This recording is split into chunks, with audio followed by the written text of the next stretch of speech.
Bonjour à tous, je suis comme d'habitude ravie de vous retrouver pour cette nouvelle vidéo et aujourd'hui on va parler de quelque chose dans Harry Potter qui me déplaît fortement personnellement et dont j'aimerais vous faire part pour que vous puissiez me dire après que j'ai exposé tous mes arguments si vous êtes d'accord avec moi ou pas. Et si vous avez des contre-arguments aussi parce que je suis ouverte aux propositions. Bref, ce dont je veux vous parler aujourd'hui c'est du Choixpeau magique dans Harry Potter. Parce que ce Choixpeau là, eh bien moi je le trouve inutile. Moi je l'aime pas, je le déteste et je trouve qu'il devrait pas être dans Harry Potter. Avant de me jeter la pierre, laissez-moi vous expliquer un petit peu pourquoi je pense ça. Sans plus tarder, on est parti.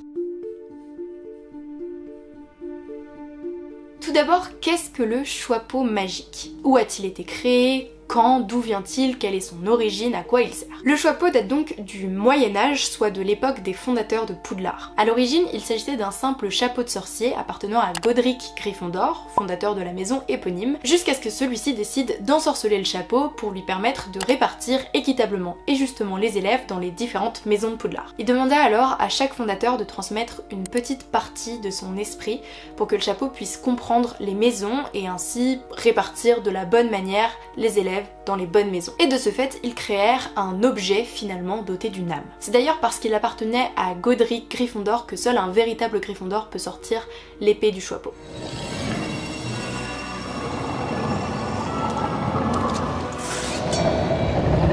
Sinon, en plus de son caractère bien trempé, le Choixpeau possède également le don de légilimancie. Je l'ai bien dit! Qui lui permet de s'introduire dans les pensées des gens, de sonder leur esprit, leur peur, leur force, leur qualité, etc. Si on parle étymologie, en français c'est le Choixpeau, c'est donc un jeu de mots entre choix et chapeau, et en anglais le sorting hat, ça veut clairement dire le chapeau tri. La raison de ce nom est très simple. Le Choixpeau est utilisé tous les 1er septembre lors du festin de début d'année organisé dans la grande salle à l'occasion de la répartition des élèves dans les différentes maisons de Poudlard. Et ce, depuis des siècles. D'ailleurs, petite info, il chante tous les ans une nouvelle musique qui explique comment il a été ensorcelé et de quelle manière vont être répartis les enfants. Bref, son rôle c'est de placer chaque enfant dans la maison adéquate. Chaque nouvel enfant vient donc s'installer sur un tabouret, se voit poser le Choixpeau sur la tête, attend que celui-ci regarde dans son esprit et détermine quelle est sa maison avant de le crier à voix haute. Et une fois que sa tâche est accomplie, le chapeau reste exposé dans le bureau de Dumbledore jusqu'à sa prochaine utilisation. Maintenant qu'on a posé les bases sur ce qu'est le Choixpeau, il est temps de rentrer dans le vif du sujet. Pourquoi est-ce que je ne l'aime pas? Pourquoi est-ce que je trouve qu'il est néfaste, qu'il est mauvais, qu'il ne devrait pas exister, qu'il est inutile? Je sais, vous avez envie de me jeter des tomates, mais attendez, attendez un petit peu, que j'explique mon point de vue. Je trouve que dans le concept du Choixpeau, il y a beaucoup de choses qui portent au débat. Que ce soit son concept, sa manière de faire, la place qu'il occupe. Tout d'abord, l'idée de répartir les élèves entre différentes maisons est en soi déjà discutable, et la présence du Choixpeau magique dans cette équation est, je trouve, assez contestable. Comme on l'a dit, son rôle est de déterminer, selon ses préférences et son jugement d'ailleurs, dans quelle maison tel ou tel enfant va se retrouver. Sauf qu'en réalité, il prend en compte le choix et les préférences des élèves. Donc si pour certains il hésite entre deux maisons, il suffit que l'élève fasse part de ses préférences pour choisir dans laquelle il va être. Ce qui me pousse à dire que ce Choixpeau n'est clairement pas indispensable, autant laisser les enfants choisir dès le début où ils veulent être. On peut aussi parler du chapeau flou d'ailleurs. Ça désigne un moment où le Choixpeau hésite pendant plus de 5 minutes sur la maison d'un élève, ce qui révèle quand même un certain manque d'efficacité je pense. En chapeau flou, on connaît donc Minerva McGonagall ou encore Peter Pettigrew. Et oui, c'est d'ailleurs avec ces indécisions qu'on se retrouve avec des erreurs de répartition de la part du Choixpeau. Parce que s'il hésitait pour Peter Pettigrew entre Gryffondor et Serpentard, c'est bien chez les Gryffondor qu'il va l'envoyer. Merci du cadeau. Et en plus, il a le culot d'avoir la réputation de ne jamais admettre qu'il s'est trompé. Alors avec tous ces petits exemples, est-ce que vous commencez à trouver légitime le fait de remettre un peu en question le Choixpeau? Puis c'est également important de noter que le Choixpeau, pour répartir les élèves, se base uniquement sur ce qui se passe dans leur tête. Les qualités qu'ils ont, leurs forces, leurs faiblesses, leurs failles, leurs peurs, leurs croyances, et tout ça à un moment bien précis, quand ils sont âgés de 11 ans. En d'autres termes, le Choixpeau prend une décision basée uniquement sur un instant figé dans le temps, et qui plus est à un stade très précoce de la vie d'un individu. Je pense que comme pour n'importe qui, c'est les étapes de la vie qui forgent le caractère. Et le Choixpeau ne prédit pas l'avenir. Ne lis pas le futur. N'anticipe pas l'évolution de la personnalité de celui ou celle assis sur ce tabouret. Il reste aveugle sur toutes les transformations que pourrait subir cet enfant, sur ce qui pourrait le changer, lui et ses croyances, et sur les nouvelles aspirations qui pourraient apparaître. Affirmer que quelqu'un est généreux, loyal, brave, ambitieux et qu'il le sera toute sa vie, c'est un raccourci intellectuel qui est parfaitement injuste. Parce que c'est pas vrai.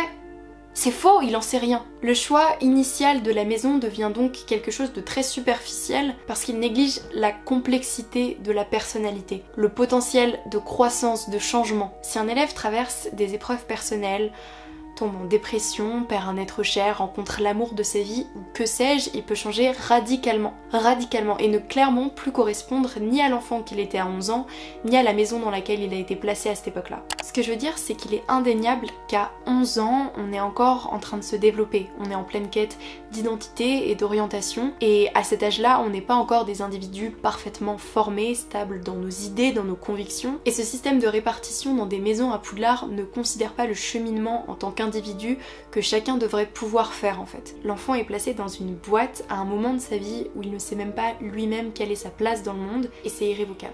Placer un enfant dans une maison avant même qu'il ait eu le temps de se découvrir lui-même, c'est, je trouve, une restriction profonde. Il se retrouve dans une maison avec des valeurs spécifiques à respecter et à suivre sans avoir la possibilité de développer son libre arbitre, d'évoluer, de grandir en dehors des limites qui lui ont été imposées. Ce processus l'empêche de devenir la personne qu'il voudrait être parce qu'il est obligé de se conformer au moule de sa maison. En réalité, c'est vraiment lui couper les ailes au moment même où il commençait à se découvrir, à grandir, à essayer de forger une identité. Sans compter la pression qui, je pense, s'installe pour convenir parfaitement aux normes de sa maison. Les élèves sont forcés à vivre et penser au travers de leur maison au lieu de favoriser leur développement personnel et leur épanouissement au travers de leur authenticité et de leur individualité. Ils sont étiquetés sans avoir l'opportunité d'explorer les différentes facettes de leur personnalité. Mais en réalité, c'est aussi en allant vers des voies qui ne nous parlent pas qu'on apprend à se connaître, qu'on apprend à savoir ce qu'on veut ou pas, ce qu'on aime ou non. Et c'est ça la vie, c'est d'être confronté à des murs, à des revers de médailles, à des déceptions et à des échecs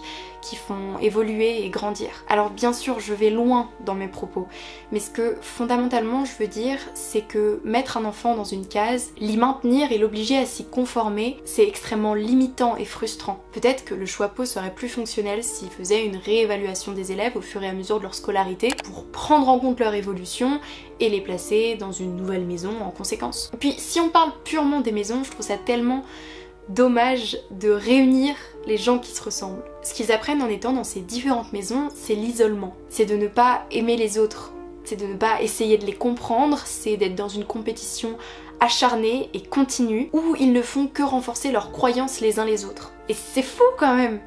Parce que c'est tellement plus enrichissant de grandir en étant confronté aux autres. La richesse de l'expérience de vie réside dans la diversité des opinions, des idées, des perspectives. Je veux dire, imaginez-vous vivre uniquement avec des gens qui vous ressemblent.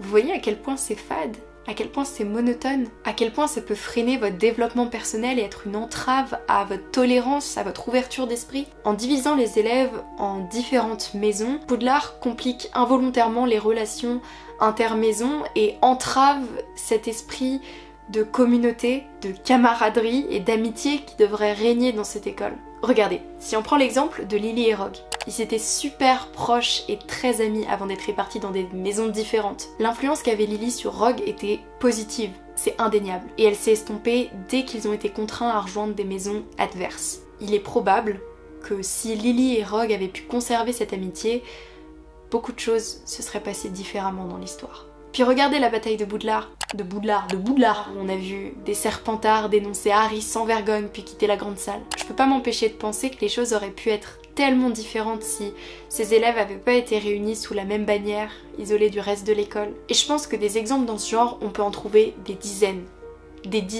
Dans la saga comme dans la vraie vie d'ailleurs. On passe notre vie entière à être mis dans des cases, à être jugé, catégorisé et limité de la même manière. Sans aller bien loin, il suffit de se référer à notre milieu scolaire dans le monde moldu. Regardez, parfois il y a des groupes qui se créent. Groupe 1, groupe 2, groupe A ou B, en fonction de si vous êtes plus ou moins doué. Vous vous retrouvez donc avec des pairs d'un même niveau, sans avoir la possibilité d'évoluer collectivement, de vous entraider mutuellement. Puis d'ailleurs, on est très vite mis dans une case à l'école aussi. Intello, clown de la classe, populaire, sportif, geek. et j'en passe. On t'attribue des caractéristiques semblables aux valeurs de Poudlard qui t'enferment dans une boîte dont il est particulièrement dur de sortir. Une petite boîte dans laquelle tu restes généralement tout au long de ta scolarité, parce que même si tu changes, que t'évolues, les gens se baseront sur comment tu étais la première fois qu'ils t'ont vu. Et puis, sans plonger dans d'énormes débats sociaux, on peut aussi parler des préjugés et stéréotypes qui sont portés à un individu en fonction de son genre, de son orientation sexuelle, de sa religion ou de n'importe quelle autre caractéristique d'ailleurs. Les gens partent du principe qu'une fille doit être amie avec une fille et un garçon avec un garçon parce que l'amitié mixte ça n'existe pas. Par contre, un homme avec un homme ou une femme avec une femme c'est contre nature. Les gens ont toujours quelque chose à dire.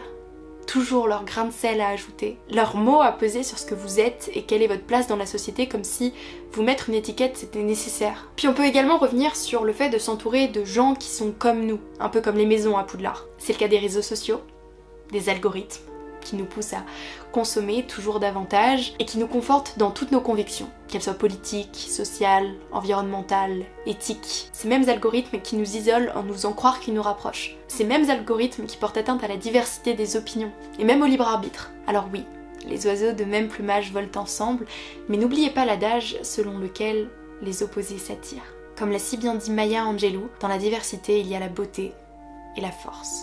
Bref, ce que je veux dire dans cette vidéo, c'est qu'on passe notre vie à être enfermé dans une case similaire à celle dans laquelle le Choixpeau enferme les élèves de Poudlard. Et ces cases, elles ont un impact sur notre vie à tout jamais, quoi qu'on en dise. Alors le monde évolue et c'est très bien, mais le chemin vers l'unité est encore très long. En revanche, dans le monde de Poudlard, la magie, les rêves, tout ça c'est possible. Alors pourquoi pas envisager l'élimination de ce Choixpeau magique qui est plus une tradition obsolète qu'autre chose pour permettre que quelque part, dans l'esprit de tous, il existe ce lieu où on a tous rêvé de grandir, ce lieu où on a le droit d'être soi-même. J'espère vraiment que cette vidéo vous a plu. N'hésitez pas à me dire en commentaire ce que vous pensez du Choixpeau ou de la vidéo de manière générale. Ça m'intéresse vraiment de savoir si nos avis divergent complètement ou s'ils se rassemblent sur certaines choses. Moi je vous retrouve demain pour une nouvelle vidéo. Je vous fais plein de gros bisous. Bye tout le monde.